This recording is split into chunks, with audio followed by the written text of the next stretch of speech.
오늘 아침 우리에게 주시는 하나님 말씀은 요한복음 4장 43절에서 54절까지의 말씀입니다. 요한복음 4장 43절에서 54절까지의 말씀을 봉독하겠습니다. 이틀이 지남에 예수께서 거기를 떠나 갈릴리로 가시며 친히 증언하시기를 선지자가 고향에서는 높임을 받지 못한다 하시고 갈릴리에 이르심에 갈릴리인들이 그를 영접하니 이는 자기들도 명절에 갔다가 예수께서 명절 중 예루살렘에서 하신 모든 것을 보았음이더라. 예수께서 다시 갈릴리 가나에 이르시니 전에 물로 포도주를 만드신 곳이라. 왕의 신하가 있어 그의 아들이 가버나움에서 병들었더니 그가 예수께서 유대로부터 갈릴리로 오셨다는 것을 듣고 가서 청하되 내려오셔서 내 아들의 병을 고쳐주소서 하니 그가 거의 죽게 되었습니다. 예수께서 이르시되 너희는 표적과 기사를 보지 못하면 도무지 믿지 아니하리라. 신하가 이르되 주여 내 아이가 죽기 전에 내려오소서. 예수께서 이르시되 가라 내 아들이 살아있다 하시니 그 사람이 예수께서 하신 말씀을 믿고 가더니 내려가는 길에서 그 종들이 오다가 만나서 아이가 살아있다 하거늘 그 낫기 시작한 때를 물은즉 어제 7시에 열기가 떨어졌나이다 하는지라. 그의 아버지가 예수께서 내 아들이 살아있다 말씀하신 그때인 줄 알고 자기와 그 온 집이 다 믿으니라. 이것은 예수께서 유대에서 갈릴리로 오신 후에 행하신 두 번째 표적이니라. 아멘. 오늘 아침 우리에게 주신 이 말씀이 우리에게 주님 주시는 음성이 되고 또 주님의 영적 교훈이 될 수 있기를 간절히 원합니다. 자, 오늘 본문의 말씀에 43절에 보게 되면 이틀이 지남에, 여기서 이틀이 지났다는 것은 예수님께서 지금 사마리아에서 그 사마리아 수가성에서 사마리아 여인을 만나고 또 그와 많은 대화를 나누고 이 사마리아 여인이 내가 메시아를 만났다 하면서 동네에 들어가서 많은 사람들에게 이야기를 전하고 그래서 사마리아 사람들이 예수님께 찾아 나와서 주님을 만나 주님의 말씀들을 들으면서 이제 예수님 말씀으로 인하여 주님을 믿는 그런 이야기를 우리가 어제까지 말씀 속에 보았습니다. 자, 사마리아 사람들은 예수님께 자기들과 함께 머물러 달라고 요청을 했고 예수님께서 이틀이나 이 사마리아 바로 이 수가성에 머물면서 사마리아 사람들에게 말씀을 전하여 주셨던 겁니다. 자, 여기 43절에 이렇게 이틀이 지나고 난 후 예수께서 거기를 떠나 갈릴리로 가시며, 자, 주님께서 이제 사마리아를 지나서 저 북쪽 갈릴리로 주님 나아가십니다. 자, 그런데 44절에 보면 친히 증언하시기를 선지자가 고향에서는 높임을 받지 못한다 하시고, 자, 그리고 갈릴리에 이제 이르시게 됩니다. 자, 이 사마리아 땅에서 갈릴리까지 이제 올라가는 중에 그 가는 길목에 예수님께서 성장하셨던 나사렛이 있습니다. 자, 이 나사렛을 지나면 이제 가버나움 쪽까지도 갈 수 있고 또 가나와 갈릴리 그 해변 주변까지 올라가실 수가 있는 겁니다. 아마도 주님께서 이 사마리아에서 저 갈릴리까지 가시는 중에 이 나셨던 나사렛 동네를 이렇게 지나가시면서 하신 말씀인 것 같습니다. 선지자가 고향에서는 높임을 받지 못한다. 고향에서는 고향 사람들이 선지자를 배척하게 되어 있다. 이것이 그 옛날 구약 성경의 선지자들도 그렇게 이야기했다고 말씀하고 있는 것입니다. 자, 이 44절의 말씀은 다른 복음서에도 이런 내용들이 나옵니다. 누가복음 4장에서도 이런 말씀들을 주님께서 말씀하셨습니다. 자, 누가복음 4장에 보게 되면 4장 22절에 보면 예수님께서 나사렛에서 사역을 시작하실 때 자기가 자라셨던 이 나사렛 동네 회당에 들어가셔서 이사야 선지자의 글을 읽으면서 말씀을 강론하십니다. 자, 이 주님의 말씀을 다 듣고 난 다음에 갈릴리 사람들이 그 말씀이 너무나 은혜로웠던 겁니다. 그래서 누가복음 4장 22절에 보게 되면 은혜로운 말을 놀랍게 여겨라는 표현이 나옵니다. 주님의 말씀을 듣고 그 말씀이 너무나 은혜로운 말씀이었다는 것을 나사렛 사람들이 다 인정합니다. 그러면서 그들이 하는 말은 자, 저 사람은 바로 요셉의 아들이 아닌가 이렇게 이야기를 하는 겁니다. 그러면서 그들이 예수님께서 전하시는 여러 말씀들 가운데에서 그들 마음 가운데 받아들일 수 없는 것들이 있어서 이제 그들이 주님을 배척하게 되어지는데, 자, 누가복음 4장 29절의 말씀에 보게 되면 동네 밖으로 쫓아내어 산 낭떠러지까지 끌고 가서 밀쳐 떨어뜨리려고자 하되라는 말씀이 기록되어 있습니다.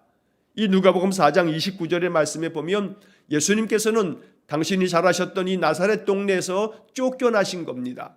자, 그래서 이 주님께서 44절 오늘 본문의 말씀에서 선지자가 고향에서는 높임을 받지 못한다 이렇게 말씀하시고 나사렛으로 가지 아니하시고 저 북쪽 갈릴리로 주님께서 더 이제 나아가시는 것입니다. 자, 그래서 45절에 보게 되면 갈릴리에 이르심에 갈릴리인들이 그를 영접하니 이는 자기들도 명절에 갔다가 예수께서 명절 중 예루살렘에서 하신 모든 일을 보았음이더라.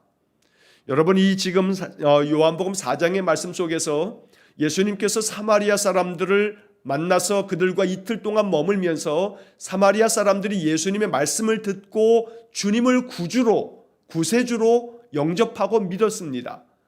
자, 그런데 주님께서 이제 이 사마리아를 지나서 갈릴리로 가시면서 나사렛 동네를 지나가시면서는 선지자가 고향에서는 높임을 받지 못한다.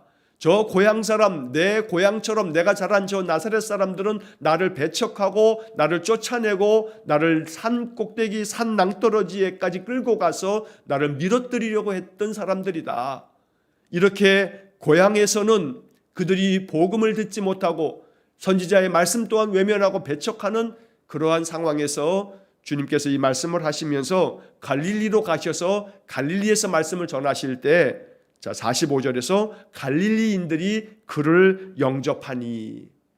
자, 이 4장의 말씀과 또 앞서 주님께서 말씀하신 이 선지자가 고향에서 높임을 받지 못한다 하는 말씀을 읽으면서 이 말씀이 오늘 우리에게 주는 영적 교훈이 있습니다. 옛날이나 지금이나 예수님 당시나 지금이나 예수님을 정말로 마음 가운데 그 말씀만 듣고도 영접하는 사람이 있는 반면에 아무리 주님께서 말씀하여 주시고 은혜로운 말씀을 들려주시고 또 표적을 보여주셔도 믿지 않는 사람들, 배척하는 사람들이 있습니다. 그러니까 어느 시대이든지 영접하는 사람들도 있고 배척하는 사람들도 있다는 겁니다. 그런 가운데 우리의 기도는 언제나 주님 말씀 듣고 그 은혜로운 말씀 앞에서 주님을 영접할 줄 아는 사람, 영접하는 자리에 서는 것, 이것이 하나님의 놀라운 축복이 되는 것입니다. 그래서 늘 기도할 때에도 우리의 자녀들이, 우리의 손자녀들이, 우리의 자손들이 영접하는 자의 자리에 서도록 기도해야겠습니다. 장성하고 나면 부모의 이야기를 중히 듣지 않습니다. 그러면서 자기의 생각이 더 옳다 여기면서 자기 뜻대로 살아가는 것이 우리 인생들입니다. 그렇기 때문에 구약 성경에 많은 이스라엘의 왕들을 보더라도 신실한 왕이었지만 그 아들대에 가서는 오히려 하나님 앞에 패역한 그런 세대들을 우리가 자주 목격하게 되는 것입니다. 그래서 더 간절한 마음으로 기도할 것은 참으로 영접하는 자리에 서도록 늘 주님의 말씀을 간절히 원하고 그 말씀 붙들고 살아가며 인생의 허탄함을 깨닫고 우리 인생의 삶 속에서 내가 사는 날 동안에 하나님의 영광을 드러내기 위해 살고 하나님 은혜 가운데 살고 그래서 모든 것을 하나님께 의탁하면서 살아가는 그런 인생이 되어지도록 우리는 우리 자신뿐만 아니라 우리의 자녀들과 우리의 손자녀들과 우리의 자손들이 믿음의 가문을 이루어갈 수 있도록 영접하는 자의 자리에 설 수 있도록 기도해야 하는 것입니다. 우리의 기도를 통해서 성령께서 역사하시면 반드시 하나님께서 우리의 자녀 손들이 주님의 말씀을 영접하는 자의 자리에 서서 인생을 살아갈 그런 은혜를 얻게 될 것입니다. 갈릴리 사람들도 또 유대인들이 그토록 배척했던 사마리아 사람들도 주님을 영접하고 주님께서 자기들과 머물러 계셔 주시기를 요청할 만큼 그렇게 주님을 구하고 주님을 따르며 주의 말씀을 받았던 사람들인 반면에 오히려 예수님께서 성장하셨던 이 나사렛 동네 사람들은 주님을 배척하고 또 그 가운데 많은 사람들이 주님을 배척하는 자리에 섰다는 것은 우리에게 주는 영적 교훈이 많다는 것입니다. 날마다 주님을 영접하는 자의 삶을 통해서 하나님 은혜가 우리의 삶 속에 더 충만하게 임하기를 주의 이름으로 간절히 축원합니다. 자, 그 다음에 이어지는 46절 이하의 말씀에서는 예수님께서 다시금 가버나움의 그 왕의 신하의 가정에 아들이 병들어 죽어가고 있을 때 그를 고쳐주시는 주님의 이 두 번째 표적 이야기를 이제 오늘 본문 46절 이하에서 우리가 보게 됩니다. 자, 46절의 말씀 보시면 예수께서 다시 갈릴리 가나에 이르시니 전에 물로 포도주를 만드신 곳이라. 왕의 신하가 있어 그의 아들이 가버나움에서 병들었더니. 자, 여기 예수님께서 지금 이 갈릴리 가나라고 하는 곳에 이제 도착하셔서 바로 그 전에 2장에서 바로 그 혼인잔치에 초대를 받았다가 물로 포도주를 만드셨던 그 첫 번째 표적이 있었던 그 가나라고 하는 곳에 주님께서 도착하셨습니다. 자, 그런데 그때에 이 왕의 신하 중에 한 사람이 그의 아들이 병들어 죽어가자 그가 예수님을 만나기 위해서 예수님이 갈릴리에 오셨다는 이야기를 듣고 예수님을 찾아오는 겁니다. 자, 47절에 보면 그가 예수께서 유대로부터 갈릴리로 오셨다는 것을 듣고 가서 청하되. 자, 이 사람은 지금 가버나움에 살고 있습니다. 그런데 예수님께서 지금 갈릴리 가나에 와 계신 겁니다. 가나라고 하는 동네에서부터 가버나움이라고 하는 동네까지의 거리가 약 한 34km 정도가 됩니다. 여러분, 34km가 결코 짧은 거리가 아니지요. 제가 한번 이렇게 계산해 봤더니 우리 교회에서부터 이 풍동에서부터 저 서울의 동대문까지, 여러분 동대문까지가 거리가 거의 약 한 24km 정도가 됩니다. 그러니까 34km면 동대문까지 가서서 거기서 또 한 10km는 더 가야만 바로 이 가나에서 또 이 가버나움까지의 거리가 되는 겁니다. 지금이야 차가 있으니까 뭐 1시간이면 넉넉히 갈 수 있는 거리입니다만 걸어서 가게 되면 대체로 성인 남자가 이 정도 거리를 걷게 되면 거의 한 8시간 전후가 걸린다라고 이렇게 이야기들을 합니다. 자, 이렇게 이 가버나움에 살고 있던 가버나움에 살고 있었던 왕의 신하가 자기 아들이 병들어 죽어가게 되자 예수님을 찾아가서 이제 청하는 겁니다. 자, 본문의 말씀 47절 그 중간에 보면 예수님께 가서 이제 청하기를 내려오셔서 내 아들의 병을 고쳐주소서 하니 그가 거의 죽게 되었습니다. 자, 왕의 신하입니다. 그러니 이 사람이 높은 관직에 있었다라고 이렇게 추측들을 하는데 이 사람이 자기 아들이 병들어 죽게 된 겁니다. 사실 2000년 전에 그 시대에서 뭐 병원이 있기를 하겠습니까? 뭐 의원이 있다 할지라도 그들의 의술이라고 하는 것은 지금하고는 비교할 수 없는 그러한 것이기 때문에 병이 들게 되면 정말로 큰 죽음의 위협을 느끼게 됩니다. 자, 오늘 우리가 읽은 본문의 말씀 52절의 말씀에 보게 되면 열기가 떨어졌나이다 라고 하는 표현이 나오는데 아마 큰 열이 오르면서 원인은 알 수 없지만 아마 고열 가운데서 아이가 경기를 한다든지 이러면서 사경을 헤매는 그런 모습이었을 것입니다. 병의 원인이 무엇인지는 알 수 없지만 열이라고 하는 것이 얼마나 무서운 그런 병임을 우리가 잘 알고 있습니다. 아이가 열이 39도 40도에서 아마 이 열이 떨어지지 않으면 정말로 위태로운 생명의 위협을 당하게 되는 것입니다. 자, 그래서 이 왕의 신하, 바로 이 병들어 있는 아이의 아버지가 예수님 찾아온 겁니다. 34km 정도 한 8시간 가까운 거리를 걸어서 주님을 찾아왔다는 겁니다. 주님께 부탁하기를 내려오셔서 내 아들의 병을 고쳐주십시오. 왜냐하면 그의 아들이 거의 죽게 되었습니다 라고 오늘 성경 말씀 47절 마지막에 이렇게 적혀져 있습니다. 거의 죽음을 앞둔 그 사경을 헤매고 있는 아들을 고쳐보겠다고 예수님 찾아왔던 겁니다. 자, 그런데 48절에 예수님의 대답은 매우 의외의 대답이 나왔습니다. 예수님 말씀하시기를 너희는 표적과 기사를 보지 못하면 도무지 믿지 아니하리라. 아주 냉담한 대답입니다. 예수님이 이렇게 말씀하실 줄은 아마 몰랐을 겁니다. 내려오셔서 내 아들의 병을 고쳐주십시오 이렇게 간구했을 때 그러냐, 네가 마음이 많이 참 놀라고 또 지금 많이 걱정하고 염려하고 있겠구나, 빨리 가자, 아마 주님께서 이렇게 말씀하시기를 기대했을지 모르겠습니다. 주님께서 말씀하신 것은 너희들은 기적을 보지 못하면 도무지 믿지 않을 거다라고 하는 말씀으로 주님께서 아주 차갑게 이렇게 말씀하시는 것처럼 느껴지게 됩니다. 자, 그러자 이 왕의 신하, 이 아이의 아버지가 예수님이 말씀을 듣고 아마 당황이 됐던 것 같습니다. 그 다음 말씀을 보시게 되면 49절에 신하가 이르되 주여 내 아이가 죽기 전에 내려오소서라고 이렇게 얘기합니다. 여러분이 본문의 말씀 47절과 49절에서 이 아이의 아버지의 이야기를 가만히 살펴보면 첫 번째 얘기는 내려오셔서 내 아들의 병을 고쳐주소서 이렇게 처음 주님께 말씀했는데 주님의 말씀을 듣고 그 다음 두 번째 이 아버지의 이야기는 주여 내 아이가 죽기 전에 내려오소서. 여러분이 이 두 구절을 비교해 보시면 두 번째 이야기에는 첫 번째 얘기했던 것 중에 빠진 게 하나 있습니다. 첫 번째 이야기에서는 내려오셔서 내 아들의 병을 고쳐주소서라고 기도했습니다. 자, 내 아들의 병을 고쳐주소서라고 첫 번째 말했는데 두 번째 말할 때는 죽기 전에 내 아이가 죽기 전에 내려와 달라고만 이야기할 뿐 두 번째 이야기 내 아들의 병을 고쳐주소서라는 이야기를 할 수가 없었던 겁니다.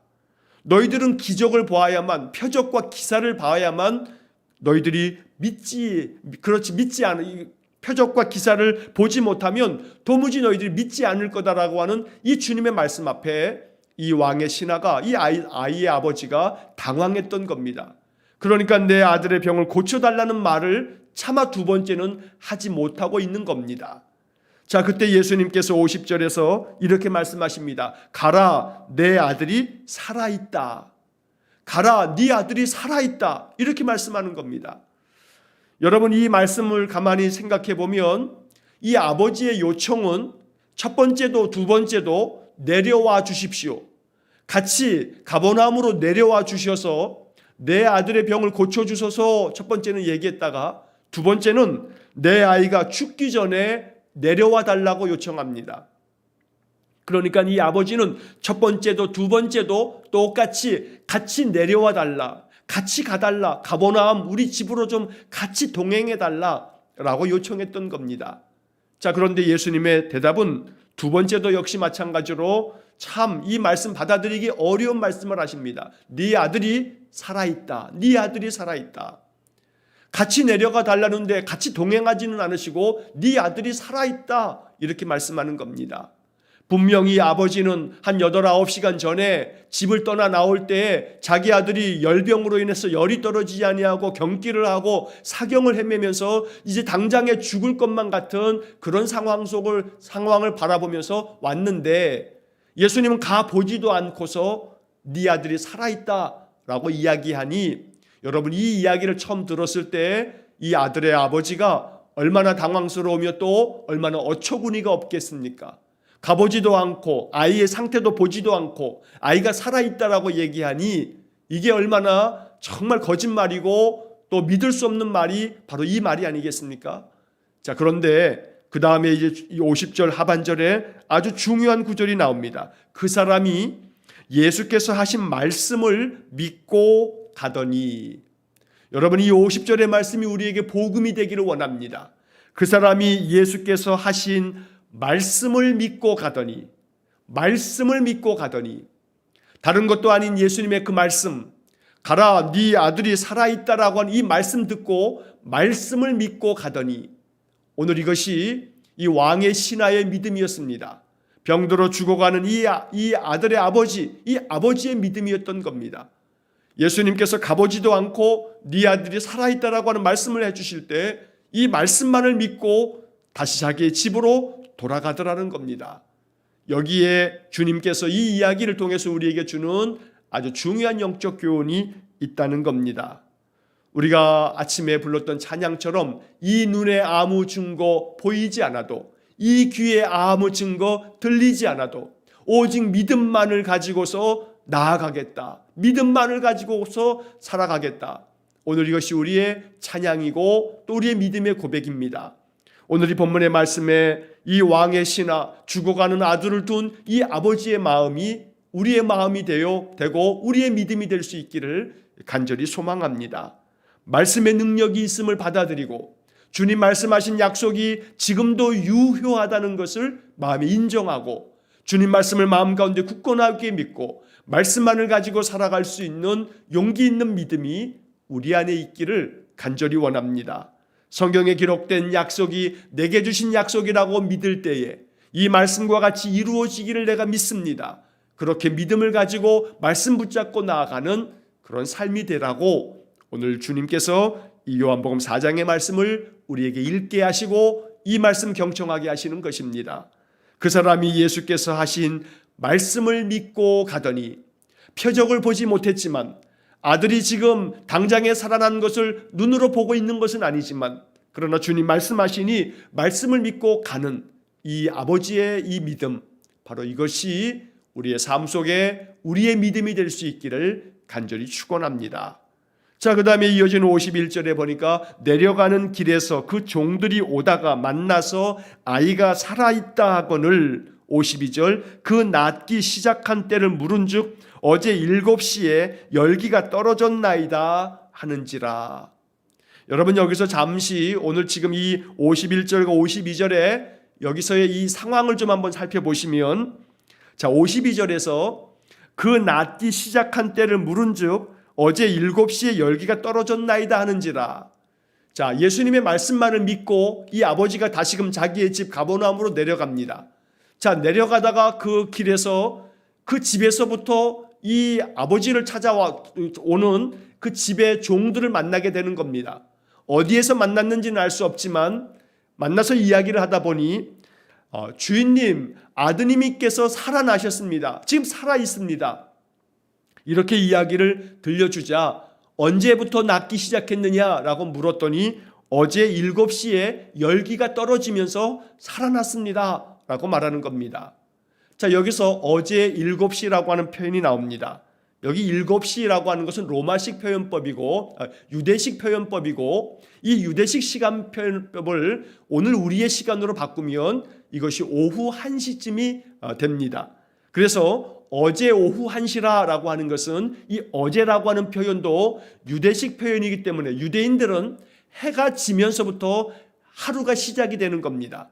그래서 해가 지는 시간으로부터 새 날이 시작되어지기 때문에 바로 어제 7시라고 하는 표현은 어제 오후 1시, 그러니까 지금 이 예수님께서 네 아들이 살아있다라고 하는 말씀을 들었던 때가 오후 1시쯤 되고 1시쯤에서부터 이제 주님께로 말씀을 듣고서 자기의 집으로 돌아가던 이 왕의 신하가 그 중간쯤 집에 거의 당도할 쯤에서 저녁이 되어지고 거의 한 8시간 가까이 집으로 돌아가는 그 중에서 종들을 만나면서 이러한 이야기를 듣게 됐을 때 이제 이 왕의 신하가 그 시간을 물어보는 이유는 주님께서 말씀하신 그 시간과 비교해 보고자 이렇게 언제부터 낫기 시작했냐라고 물었던 겁니다. 거의 밤 늦은 시간에 이렇게 신하들을 만나서 그 이야기를 듣고 나서 오늘 본문 53절의 말씀에 보면 그의 아버지가 예수께서 내 아들이 살아있다 말씀하신 그때인 줄 알고 자기와 그 온 집안이 다 믿으니라. 예수님께서 말씀하셨던 그 시간에 바로 내 아들이 낳았던 것이구나 라고 하는 것을 알게 됩니다. 내 아들이 살아있다 말씀하신 그때인 줄 알고서 비로소 이 왕의 신하의 가정이 온 집안이 예수님을 구주로 이제 믿게 되었다고 말씀하고 있는 겁니다. 주님께서 이러한 표적을 통해서 나타내 보이시는 것은 바로 주님이 구세주이심을 계속해서 보여주고 있습니다. 그리고 첫 번째 표적을 갈릴리 가나에서 행할 때에도 물로 포도주를 만드는 이 사건에서 많은 이들이 주님을 믿었고 오늘 본문의 말씀에서도 이 왕의 신하 아들이 죽어가자 예수님 찾아갔다가 주님 말씀만을 듣고 돌아오면서 그 아들이 살아난 것을 깨닫고 그 시간이 예수님 말씀해 주신 시간임을 알고서 그의 온 집이 믿으니라. 결국 주님께서 나타내는 모든 표적의 목적은 믿음이 목적입니다. 하나님께서 우리에게 은혜를 주시는 목적 또한 우리로 하여금 더 굳건한 믿음을 가지라고 은혜를 베푸시는 것입니다. 그래서 오늘 이 요한복음의 말씀을 통해서 주님의 말씀을 가지고 살겠습니다. 주님 말씀을 믿고 살겠습니다. 이 말씀들을 가지고 살아갈 때에 우리에게 은총의 표적을 나타내셔서 우리의 믿음이 굳건해지도록 은혜를 주십시오. 이것이 우리의 기도가 될 수 있기를 원합니다. 54절에 보았더니 이것은 예수께서 유대에서 갈릴리로 오신 후에 행하신 두 번째 표적이니라. 요한복음은 예수님의 많은 기적들을 표적이라고 표현합니다. 예수님께서 이렇게 표적, 나타내는 기적을 보여주심으로써 그들의 믿음을 더욱더 굳건하게 만들어주고, 또한 이 표적만을 구함이 아니고 표적 이전에 말씀을 구하고 말씀을 의지하도록 말씀하고 있는 것입니다. 갈릴리 가나에서 첫 번째 표적, 물로 포도주를 바꿀 때에도 마리아가 그 종들에게 말하기를 너희에게 무슨 말씀을 하시든지 그대로 하라 라고 이야기를 했었습니다. 무슨 말씀을 하시든지 그대로 해라. 말씀대로 행할 때에 표적이 나타났던 겁니다. 오늘 두 번째 표적도 마찬가지입니다. 주님께서 말씀하셨을 때에 말씀을 믿고 돌아가면서 놀라운 표적을 경험하게 되었던 겁니다. 그러므로 중요한 것은 말씀을 믿고 의지하는 그 마음이 중요한 것입니다. 오늘 이 요한복음은 바로 표적보다도 말씀에 초점이 있다는 사실을 잊지 말아야 합니다. 예수님께서 행하시는 그 표적 이전에 말씀에 순종하는 사람들을 통해서 하나님의 놀라운 은총의 표적이 나타났다는 겁니다. 그러므로 오늘 이 본문의 이야기를 읽으면서 왕의 신하의 이 성숙한 모습을 우리가 배워야겠습니다. 표적을 구하기 이전에 말씀을 믿을 수 있는 믿음을 달라고 기도해야겠습니다. 그렇게 말씀대로 행할 때에 하나님의 놀라운 은총의 표적이 우리의 삶 속에서 펼쳐지게 된다는 사실을 오늘 이 요한복음의 첫 번째 표적, 두 번째 표적을 통해서 깨닫게 될 수 있기를 간절히 축원합니다. 그래서 오늘도 말씀을 믿고 나아가는 복된 삶이 되시기를 축원합니다. 이 50절의 마지막 표현, 말씀을 믿고 가더니, 오늘 하루도 말씀을 믿고 이 하루의 삶을 사시고 앞으로 우리에게 남겨진 모든 인생의 삶도 말씀을 믿고 가는 그런 삶이 될 수 있기를 간절히 축원합니다. 그러할 때에 하나님의 은총의 표적이 우리의 삶 속에 더욱더 풍성하게 임할 줄로 믿습니다. 말씀을 믿고 가는 사람들에게 은총의 표적이 나타난다는 사실을 마음에 늘 기억해서 언제나 말씀 붙들고 살아가는 인생의 삶이 되고 늘 주님을 영접하는 그런 삶이 될 수 있기를 주의 이름으로 간절히 축원합니다. 기도하겠습니다. 사랑과 자비가 풍성하신 하나님, 우리의 인생의 삶에 늘 주님의 말씀만을 믿고 나아가는 귀한 은혜를 내려 주옵소서. 믿음조차 하나님 주시는 선물이니 주님 간절히 원합니다. 무엇보다 하나님 우리에게 신실한 믿음을 주셔서 주님 말씀이 우리의 삶 속에 이루어지기를 간절히 바라면서 말씀 붙들고 살아갈 때에 말씀의 능력이 나타나므로 은총의 표적을 인생 속에서 더 풍성하게 경험하는 우리 성도들의 삶이 되게 해 주옵소서. 오늘도 사마리아 사람들처럼 갈릴리 사람들처럼 주님을 영접하여 주님 내 마음 중심에 나의 인생의 주인으로 모시고 또 이 하루를 살겠사오니 주께서 우리의 삶 속에서 더 놀랍게 역사하여 주심으로 하나님의 은혜를 더 풍성하게 누리며 사는 우리 성도들 되게 해 주옵소서. 모든 것을 주님께 의탁하오며 예수님 이름으로 기도하옵나이다. 아멘. 우리 구주 예수 그리스도의 은혜와 하나님 아버지의 극진하신 사랑과 성령의 교통하심이 말씀을 믿고 인생을 살아감으로 우리 주님께서 예비하시는 은총의 표적을 더 풍성하게 경험하기를 소원하는 머리 숙인 귀한 성도들 위해와 저들 가정과 온 가족들 위해 우리 성도들의 모든 인생의 앞날 위해 영원토록 함께 하시길 축원하옵나이다. 아멘.